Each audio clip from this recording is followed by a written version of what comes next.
பெருஞ்சோதி அருட்பெருஞ்சோதி தனிப்பெரும் கருணை அருட்பெருஞ்சோதி. தத்துவம் அனைத்தும் தனித்தனி கடந்தோம். என்ன சொல்றாரு? தத்துவம் அனைத்தும் தனித்தனி கடந்தோம்.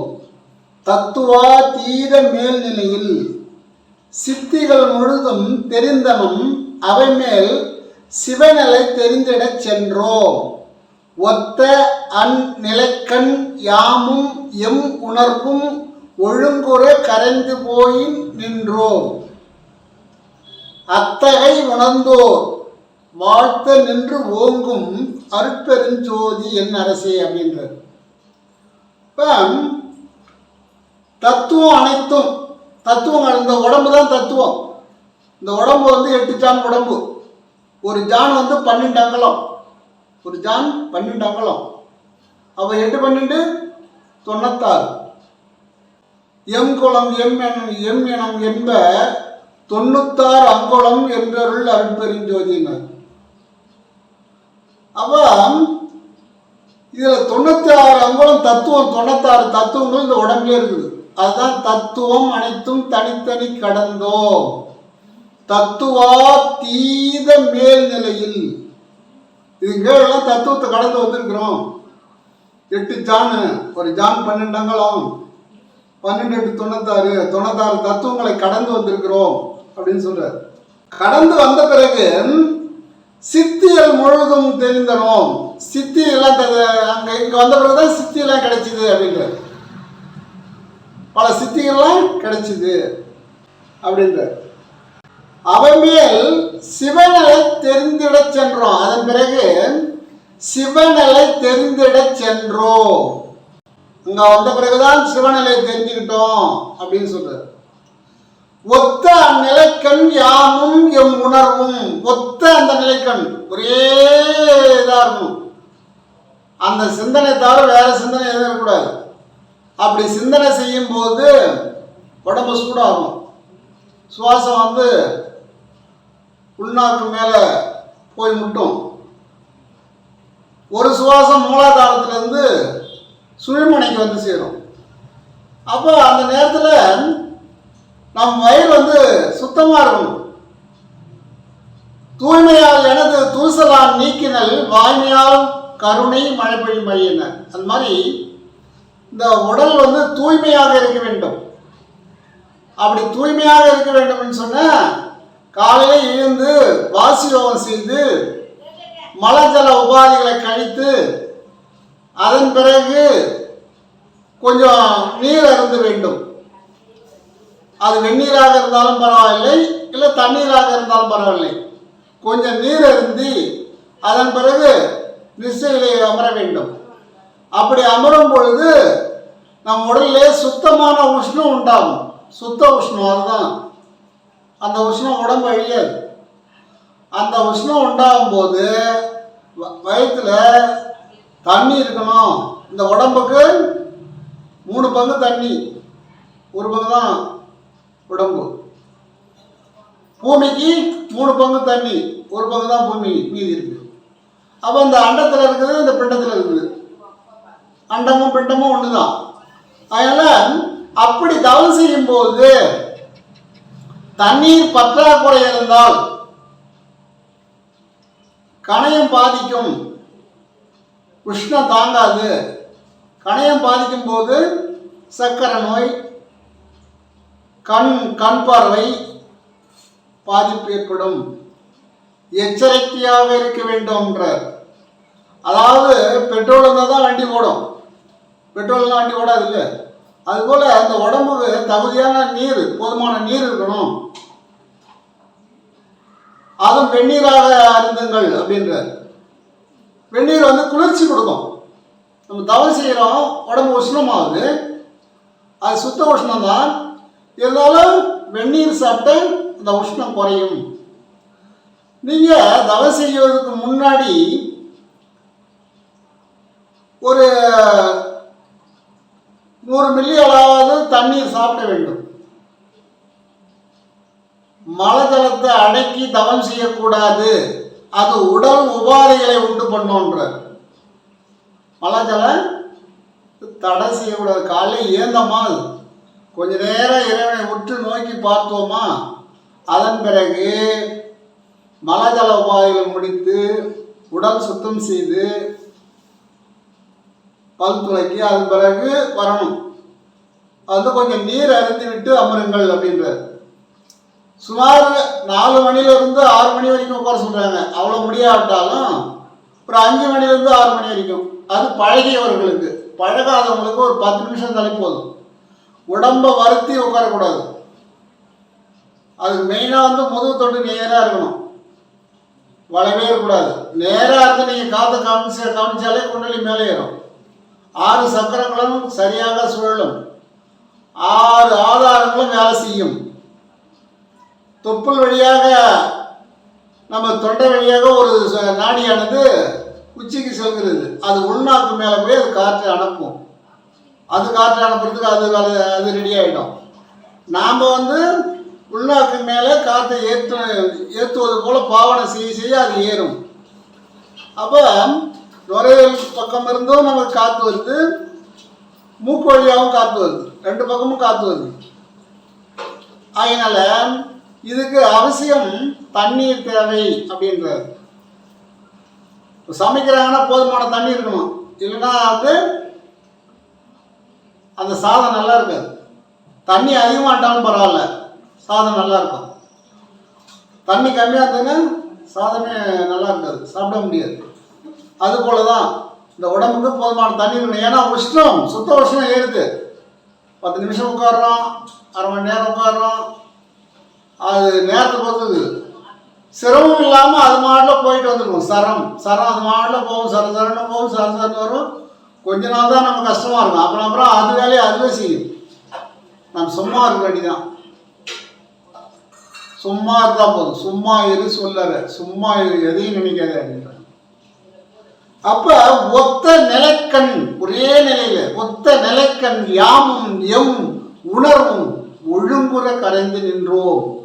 அங்கேயே கரைஞ்சிட்டோம். நாங்கள் யாராவது ஏதாவது நம்மளை கேட்டு இருப்பாங்க, நம்ம ஏதாவது நினச்சிட்டு இருப்போம். அவங்க என்ன நான் கேட்டுக்கிறேன், நீ பேசாமல் இருக்கிறேன், என்ன நான் கேட்டேன் அப்படின்னு நம்ம கேட்குறோம். ஏன்னு கேட்டால் நம்ம எண்ணங்கள் வந்து வேறு இடத்துல இருந்தது, அவங்க சொன்னது நமக்கு தெரியல. அதுபோல் எவ்வளோ சத்தம் இருந்தாலும் யார் எங்கே பேசினாலும் நாம் ஒத்த நிலைக்கண், ஒரே நிலையில் அந்த சுழிமணியை பார்த்து கொண்டிருக்க வேண்டும். வாசியை உள்முகமாக ஏற்றி கொண்டிருக்க வேண்டும். அது ஏதா போதான் பார்க்குற வேலை தான் நம்ம வேலை, நாசியை கவனிக்கிற வேலை தான் நம்ம வேலை. அது அவரு எல்லா வேலையும் அவர் செய்வார். அது கூட ஒழுங்குமுறை கரைந்து போயிட்டோம் அப்படின்றார். அந்த மேல்நிலையில் நாங்கள் அப்படியே கரைஞ்சிட்டோம், ஐஸ் கட்டி மாதிரி கரைஞ்சிட்டோம் அப்படின்றார். பனிக்கட்டி என்ன பண்ணும், சூரிய ஒளி வந்தால் கரையும், சூரிய உஷ்ணப்பட்டால் கரையும். அந்த மாதிரி கரைந்துட்டோம் எங்க உச்சியில். அத்தகை உணர்ந்தோர் வாழ்த்த நின்று ஓங்கும். அத்தகை உணர்ந்தவங்க தான் வாழ்த்த முடியும், அத்தகை உணராதவங்க வாழ்த்த முடியாது. அத்தகை உணர்ந்தோர் வாழ்த்த நின்று ஓங்கும் அருட்பெருஞ்சோதி. அவங்க வந்து உங்களை வாழ்த்துவாங்க, உங்களுக்கு ஆண்டம் வந்து உன்னை வாழ்த்துவான், நீ அவங்கள வாழ்த்துவீங்க. அத்தகை நின்றோர் வாழ்த்த நின்றோங்கும் அருட்பெருஞ்சோதி. அது மட்டும் சொல்லல, அருட்பெருஞ்சோதி என் அரசே என்றார். என் அரசே, நீதான் மூலாதாரத்திலிருந்து முதுகுத்தண்டு வழியாக உச்சிக்கு வந்துட்ட, தொப்புள்ள இருந்து உள்நாக்கு வழியாக உச்சிக்கு வந்துட்ட. இப்போ 2 பக்கமும் வருது, பாசிட்டிவ் நெகட்டிவ், 2 பக்கமும் ஒன்றா சேருது. 2 ஒன்றா சேரும்போது தான் ஒரு மோட்டர் இயங்கும். அதுபோல் இதுதான் சொல்கிறார், 96 தத்துவங்களை கடந்து மேலே வர வேண்டும். தர்மசாலையில் சித்திரை மாதம் நல்ல வெயில், கத்திரி வெயில் நல்லா காயுது. அப்போ இருக்கிறவங்க பாலக்கொரடு போட மாட்டாங்க பெரும்பாலும், ஏன்னா அந்த அளவுக்கு வசதி கிடையாது. அவங்க தழையோ துணியோ கீழே போட்டு நிற்பாங்க, அந்த பொடி சுடுதுன்னு. இதை தர்மசாலையிலேருந்து காமிச்சார். மதிய சாப்பாட்டுக்கு வந்தவங்களாம் ரொம்ப கஷ்டப்பட்டு போகிறாங்க, வெயில் தாங்கலை. அப்புறம் வேலூர் சண்முக மூலையர் கூட கூட்டு இந்த தர்மசாலை கிணத்துல ஒரு 4 குடம் தண்ணி கொண்டு வாங்க. அவர் கொண்டு வந்தார். இவர் வெட்ட வேலையில் போய் நின்று சிரசில் ஊற்றுனார். அவர் ஊற்றி சிரசில் ஊற்றிட்டு பார்க்கும்போது அங்கே ஒரு சொட்டு தண்ணி கூட நிற்கலையாம் எங்கள் தலையில். அதாவது ஒரு சுடை இடத்துல தண்ணி ஊற்றினா ஒன்றுமே இருக்காது இல்லை, அந்த மாதிரி ஓடி போச்சான். உடம்புல ஊற்றுன தண்ணி எங்கே போச்சுன்னு தெரியலையாம், உடம்புல தண்ணி இல்லையா. அப்புறம் நாமளாம் குளிச்ச துடைக்கிறோம்ல, அவருக்கு துடைக்க தேவையில்லையாம்.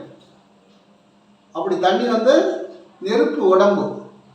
அனலினில் அனலாய், அனல் நடு அனலாய் மாறிட்டார்.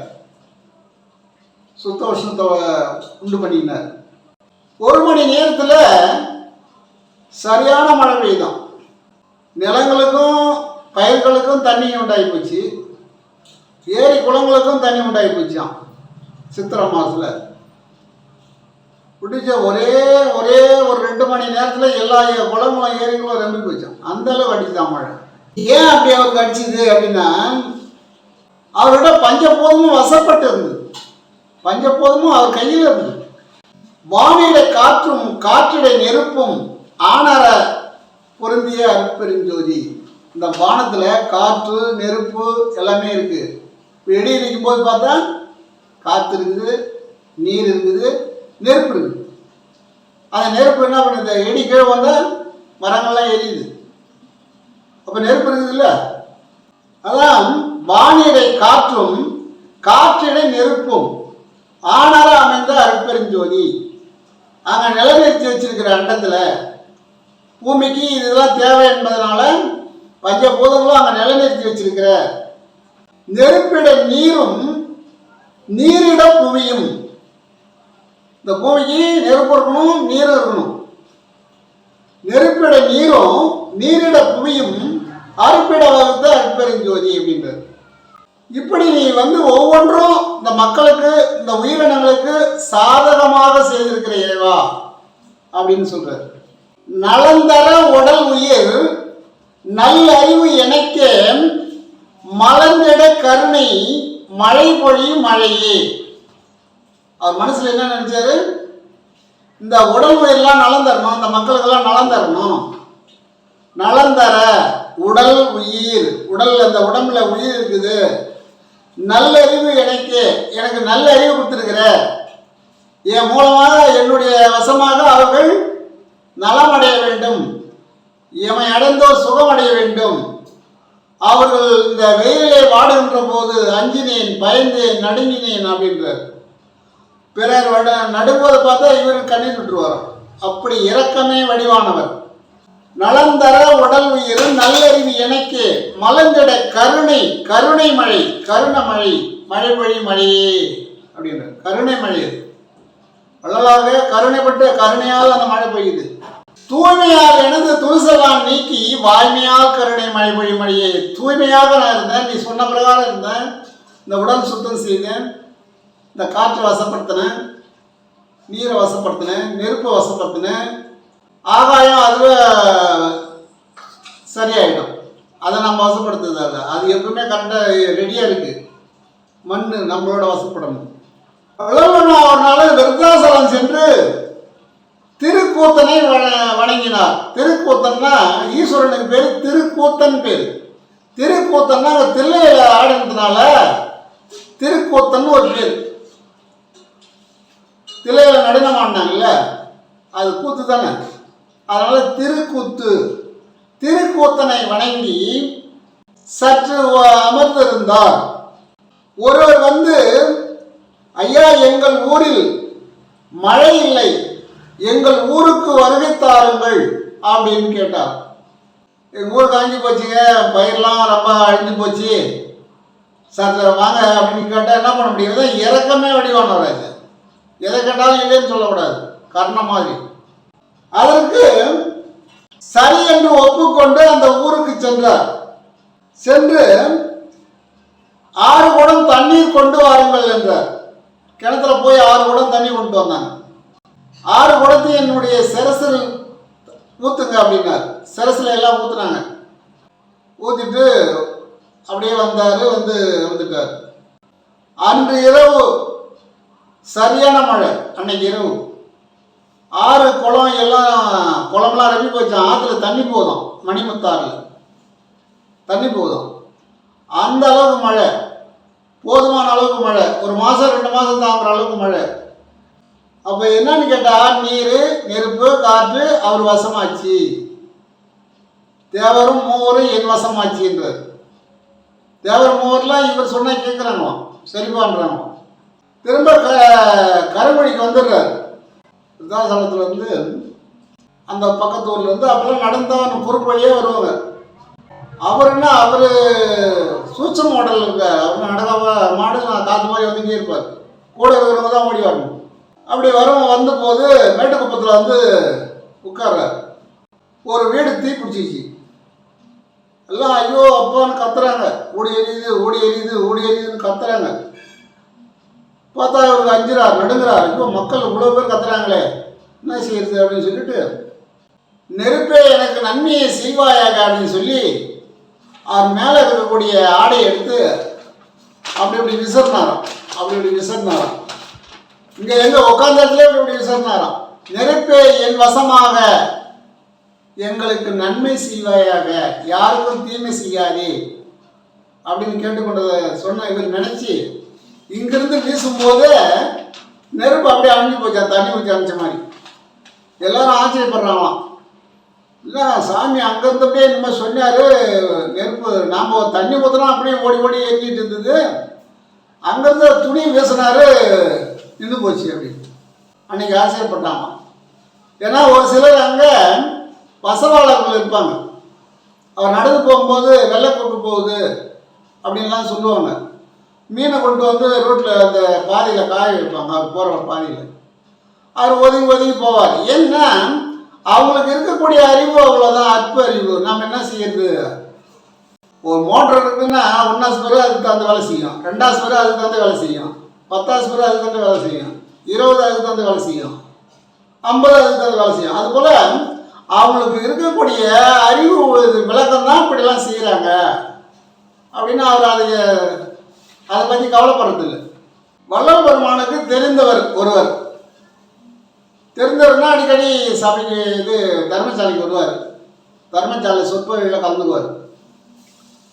அவர் சம்டிக்குப்பம் அவர் ஊர், அவர் தாசில்தாராக இருக்கிறார். அவருக்கு பொண்ணு எடுத்தது திருக்கோவிலூர் பக்கத்தில் மணலூர்பேட்டை. திருக்கோவிலூர்லேருந்து ஒரு 10 கிலோமீட்டர் இருக்கும். அங்கே பொண்ணு எடுத்தது தாசில்தாருக்கு. அவர் அவங்க மாமனார் அவர் கூட வந்திருந்தார். அவர் கேட்டுக்கிட்டார், ஐயா என்னுடைய நிலம் நஞ்ச நிலமாக மாற வேண்டும், புஞ்ச நிலமாக இருக்கிறது, அது நஞ்ச நிலமாக. அவர் எப்பேற்பட்ட கேள்வி கேட்பாங்க. நஞ்சே நஞ்சாக தான் இருக்கும், புஞ்சை புஞ்சாக தான் இருக்கும். மாற்றலாம், மண் வேற கொண்டாந்து வச்சு மாற்றலாம். அது கொஞ்சம் சிரமப்படணும். அது ஒரு நிறைய செலவு பண்ணாக்கா அதுக்குள்ள மாற்றலாம், மண்ணை மாற்றலாம். ஆனால் எதுவுமே இல்லாமல் நஞ்ச நிலமாக எனது நிலத்தை மாற்ற வேண்டும், புஞ்ச நிலமாக இருக்கிறது அப்படின்னு கோரிக்கை வச்சார். அப்படியா, சரி சரி அப்படின்னா, சரி இந்த கொஞ்சம் திருநீர் கொடுக்குறேன், அதை போய் கரைச்சி அந்த கொல்லைப்புறம் தெரி சரியாயிட்டோம்னா. அப்போதான் வாழை மட்டையிலேருந்து திருநீர் எடுத்து கொடுத்தார்.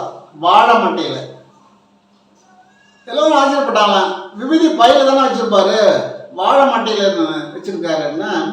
வாழை மட்டைன்னா காஞ்ச மட்டை, பக்குவப்பட்ட மட்டை, நல்லா காய்ச்சலான மட்டை. அதில் விபூதி வச்சு 4 பக்கம் மடித்து அப்படி சுருட்டி ஒரு நூலாக சுற்றிட்டோம்னா அது எக்காலத்தும் கெடாது. அது வைப்ரேஷன் அதிகமாக இருக்கும். அந்த வாழை மட்டை, முயங்கள் குழல் அதெல்லாம் வச்சா நல்லா இருக்கும். சொர கொடுக்க அதெல்லாம் எந்த பொருள் வச்சாலும் கிடையாது. அதனால் வாழை மட்டையில் பதப்படுத்தி வச்சுருந்தாராம் விபூதி, திருநீர். திருநீர் கொடுத்து தெளிக்க சொன்ன உடனே அவர் அப்படியே செய்தார். சில மாதங்கள் கழித்து அந்த நிலத்தினுடைய மாறுதல் தெரிஞ்சுதான். நஞ்ச நிலமாக மாறிவிட்டான். புஞ்ச நிலமாக இருந்தது நஞ்ச நிலமாக மாறிவிட்டது.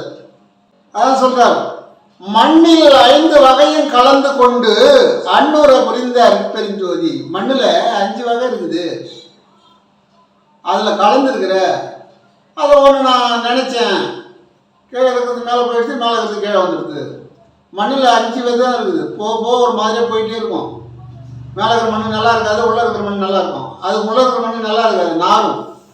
அதுக்குள்ளே இருக்கிற மண் நல்லா இருக்கும். அதுக்குள்ளே பார்த்தா மணல் இருக்கும், அதுக்குள்ளே பார்த்தா கல் இருக்கும். இப்படி அதான் சொல்றார், மண்ணினில் 5 வகையும் கலந்து கொண்டு சொல்றார். 5 வகையும் கலந்து கொண்டு அன்னுர புரிந்த அற்பெருஞ்சோதி அப்படின்ற அப்படின்னு நினைச்சாராம் மனசார. அப்படின்னு நினைக்கும் போது, ஏன்னா அவர் கேட்குற கேள்வி என்ன பண்ணுறது, பதில் சொல்லி தானே ஆகணும்.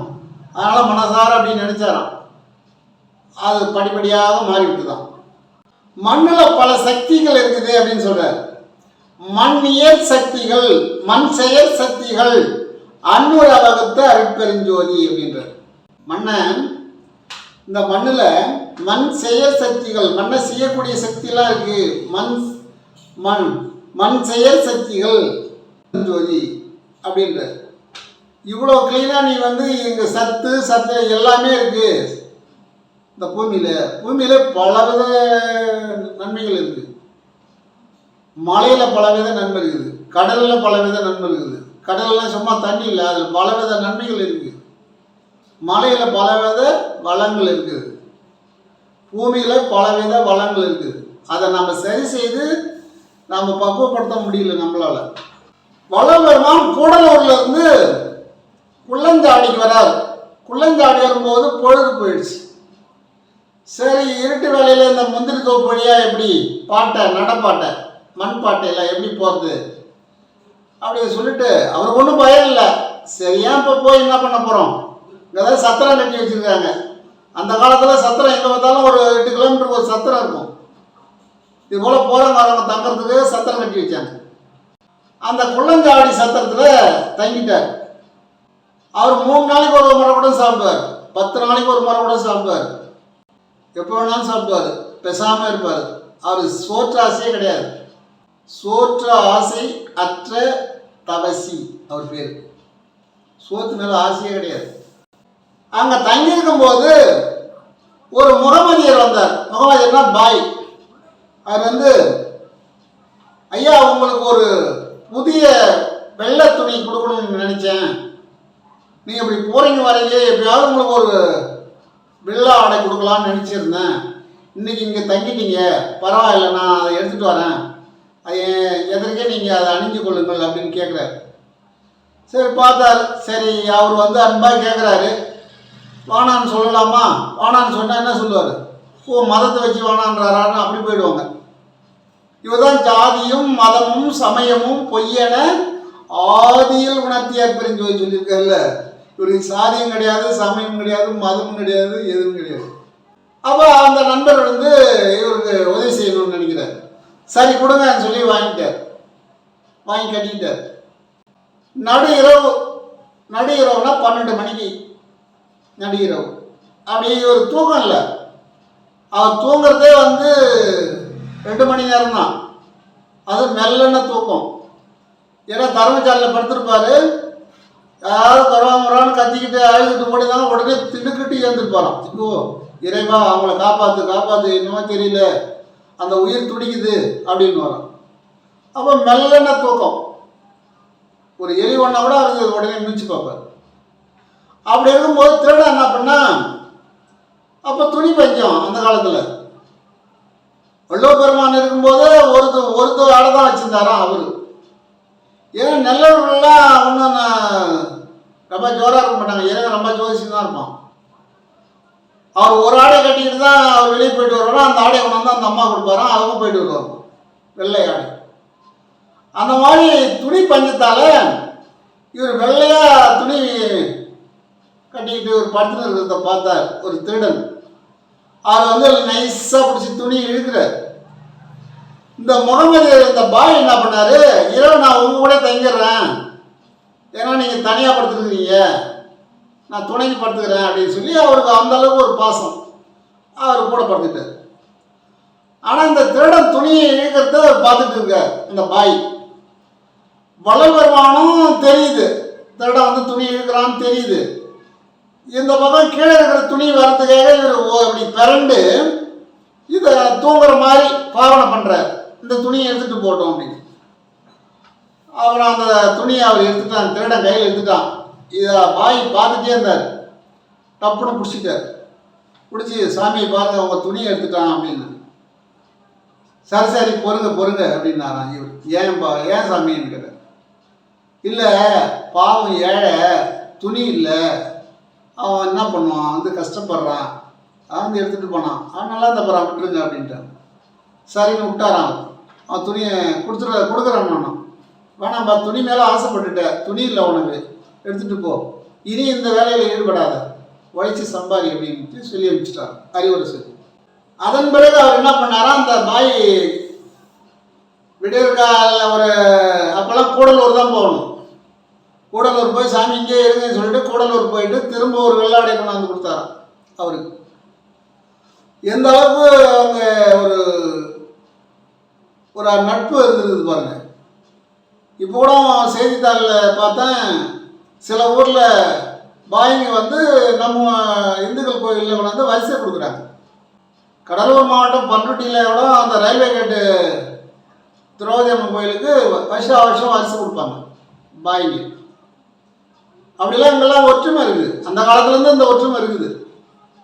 இப்போ கூட ஒரு 2 நாளைக்கு முன்னே செய்தித்தாளில் பார்க்குறேன், மன சந்தோஷமாக இருக்குது. அந்த திருவிழாவோட இவங்களும் கலந்து நிற்கிறாங்க, அன்னதானம்லாம் கொடுக்குறாங்க, பார்க்குறோம். அதான் சொல்கிறாரு, எங்கே கருணை இயற்கையில் உள்ளன அங்கே விளங்கிய அற்பெருஞ்சோதி. எங்கே கருணை இருக்குதோ, இயற்கைன்னா நம்முடைய உயிர் இயற்கை, அங்கே கருணை இருக்குதோ, எங்கே கருணை இயற்கையில் உள்ளன, இயற்கையாகவே உள்ளதான், அது உடம்போட ஒத்து வந்தது அந்த இரக்கம், அங்கே விளங்கிய அற்பெருஞ்சோதி. அந்த இயற்கை, அதாவது எங்கெங்க அந்த இறக்கம் இருக்குதோ அங்கங்கே இறைவனுடைய அருள் இருக்குமா. அதான் எங்கெங்கு இருந்துயிர் ஏதேது வேண்டினும் அங்கங்கு இருந்தருள் அற்பெருஞ்சோதி அப்படின்னு. அதனால நமக்கு தெரிந்தவற்றை தங்களுக்கு தெரிவிக்கின்றோம். போற்றினின் பேரருள் போற்றினின் பெருஞ்சீர் ஆற்றலில் ஓங்கிய அற்பெருஞ்சோதி. போற்றினின் பேரருள் போற்றினின் பெருஞ்சீர் ஆற்றலில் ஓங்கிய அற்பெருஞ்சோதி.